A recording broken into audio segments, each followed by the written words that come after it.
प्रस्तुत करता है Gauri steel furniture and metals, जहां मिलेंगे गोदरेज फर्नीचर व इलेक्ट्रॉनिक सामान। को presented by metro hospital and research centre, हरदम आपके साथ। को presented by home building consultant, सबके सपनों का एक घर हो, वो सपना सबका सच हो।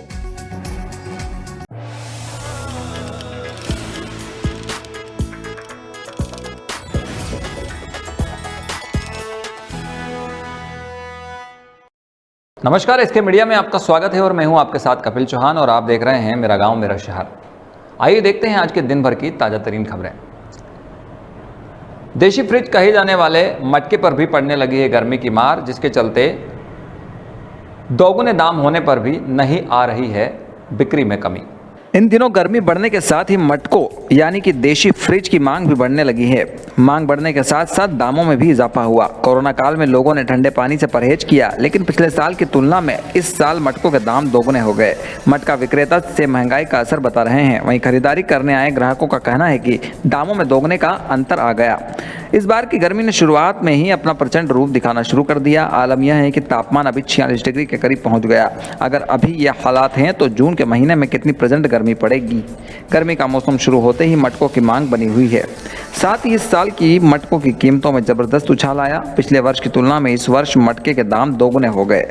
दोगुने दाम के बाद भी इनकी बिक्री में कमी नहीं आई। वहीं मटका खरीदने रहे ग्राहक दिनेश ने बताया कि वे 2 मटका खरीदने आए थे, लेकिन मटका के अधिक दाम को देखते हुए एक ही मटका खरीद कर ले जा रहे हैं।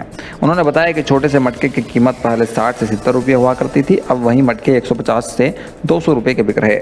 मटका विक्रेताओं का कहना है कि कोरोना के बाद से सभी चीज़ों के दाम बढ़ गए हैं, जिसके चलते ही मटकों के दाम भी बढ़े हैं। गर्मी को देखते हुए बाजार में मटके की मांग बनी है। महंगाई की मार से देशी फ्रिज भी अछूता नहीं रहा। मटके के निर्माण के लिए मिट्टी और ईंधन सभी सामग्री खरीदनी पड़ती है।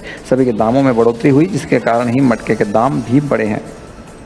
भवानी मंडी से इसके मीडिया के लिए ब्यूरो रिपोर्ट रिजवान शेख हैं।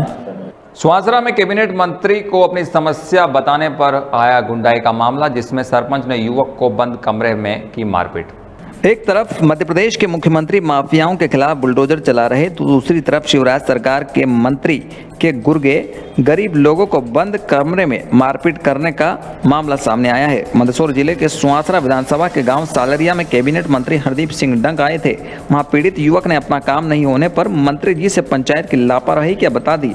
आक्रोशित सरपंच ने बंद कमरे में मारपीट कर दी, तो खफा युवक ने फिनाइल नामक पदार्थ पी लिया, जिससे उसकी हालत बिगड़ गई और युवक को घायल अवस्था में परिजनों ने जिला अस्पताल भर्ती करवाया और पीड़ित युवक की पत्नी शामगढ़ थाना पहुंची तो रिपोर्ट तक नहीं लिखी।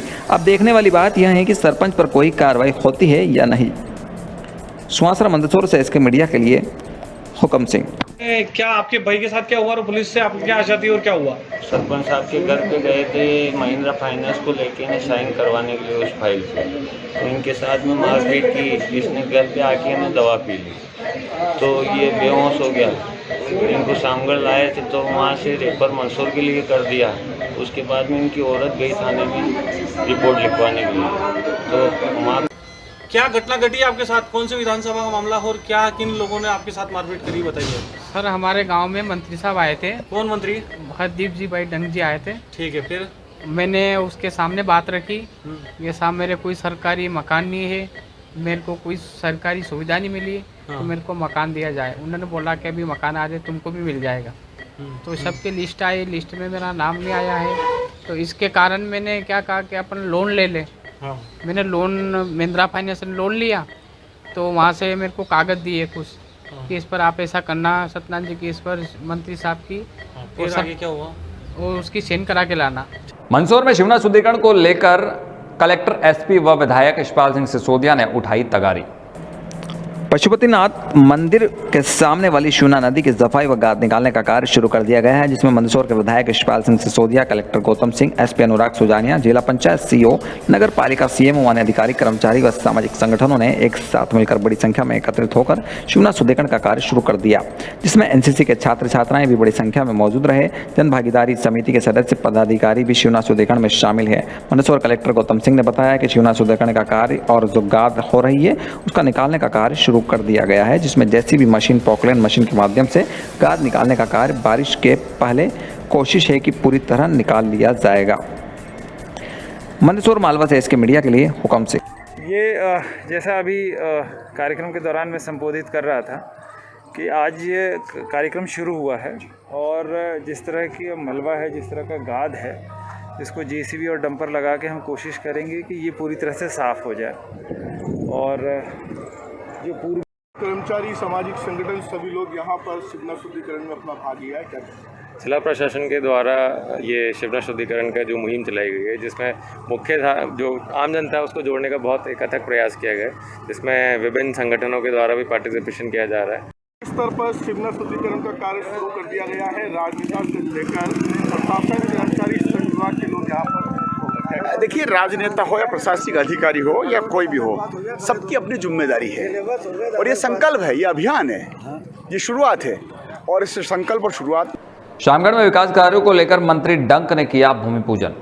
मंदसौर के शामगढ़ में कैबिनेट मंत्री हरदीप सिंह डंक का नगरीय क्षेत्र में विकास कार्य के लिए भूमि पूजन को लेकर कई वार्डों में दौरा रहा। यह दौरा नगर में सर्वप्रथम वार्ड क्रमांक 14 के रिटायर्ड कॉलोनी से प्रारंभ हुआ, जहां पर भूमि पूजन का कार्य हुआ। भूमि पूजन में सीसी रोड निर्माण और नाली निर्माण का भूमि पूजन करते हुए मंत्री हरदीप सिंह डंक द्वारा मंच के माध्यम से बताया कि रिटायर्ड कॉलोनी में टंकी बनाने की बात भी कही, तो वहीं उनके द्वारा कहा, मुझे आपका भाई समझे और मुझे खुलकर बात करे, मैं आपके लिए मंत्री नहीं हूँ। वहीं मातृशक्ति द्वारा मंत्री जी से वार्ड में पानी समय पर नहीं आने पर शिकायत की, तो मंत्री जी ने उसे तुरंत हल करने की अधिकारियों से बात कही। उसके बाद नगर के कुछ वार्डों में जाकर पाटीदार मोहल्ले में रेन बसेरा विधायक निधि से बनाने की बात कही। वहीं मधुर कॉलोनी में नाली निर्माण जैसे विकास कार्य और भूमि पूजन का शिलान्यास का कार्यक्रम भी किया।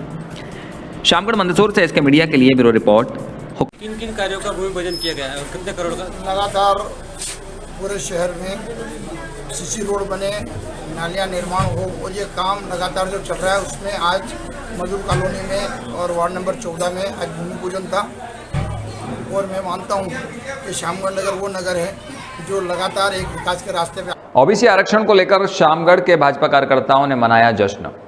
शामगढ़ में भाजपा कार्यकर्ताओं द्वारा ओबीसी आरक्षण को लेकर शिव हनुमान मंदिर पर आतिशबाजी करते हुए जश्न मनाया। यहां आरक्षण आने वाले निकाय चुनाव में ओबीसी उम्मीदवार को चुनाव लड़ने में अपनी भागीदारी कितना प्रतिशत रहेगी, इस बात को लेकर सर्वोच्च न्यायालय द्वारा निर्णय किया। तो वहीं राजनीतिक पार्टियों द्वारा सर्वोच्च न्यायालय से ओबीसी वर्ग को लेकर मांग की गई थी। प्रदेश के मुखिया द्वारा सर्वोच्च न्यायालय के निर्णय पर खुशियां जताते हुए भाजपा खेमे में खुशी की लहर दिखाई दी। तो वहीं भाजपा ओबीसी मोर्चा द्वारा नगर में आतिशबाजी व मिठाई खिलाकर सर्वोच्च न्यायालय का निर्णय सुनकर भाजपा ओबीसी वर्ग ने खुशी जाहिर की व कार्यकर्ताओं द्वारा खिलाई एक दूसरे को मिठाइयां। वहीं सर्वोच्च न्यायालय के निर्णय का भी स्वागत किया। शामगढ़ मंदसौर से इसके मीडिया के लिए ब्यूरो रिपोर्ट हुकम सिंह। हम सभी के लिए बड़ा शुभ है। सत्यमेव जयते, सत्य की विजय हुई। और जो कांग्रेस ने जो षड्यंत्र किया था पिछड़े वर्ग के साथ में, उसका पटाक्षेप हुआ। आपको विदित है क्या षड्यंत्र किया था? षड्यंत्र आपको मालूम है, उन्होंने सदन में झूठ बोल करके उन्होंने यह कहा था कि 27% आरक्षण हम पिछड़े को दे रहे हैं, जबकि पिछड़े वर्ग की आबादी हमारे मध्य प्रदेश में भी 55% निवास करती है। और ये थी आज की खबरें। कल फिर मिलेंगे इसी वक्त इसी बुलेटिन में। तब तक के लिए बने रहिए इसके मीडिया के साथ।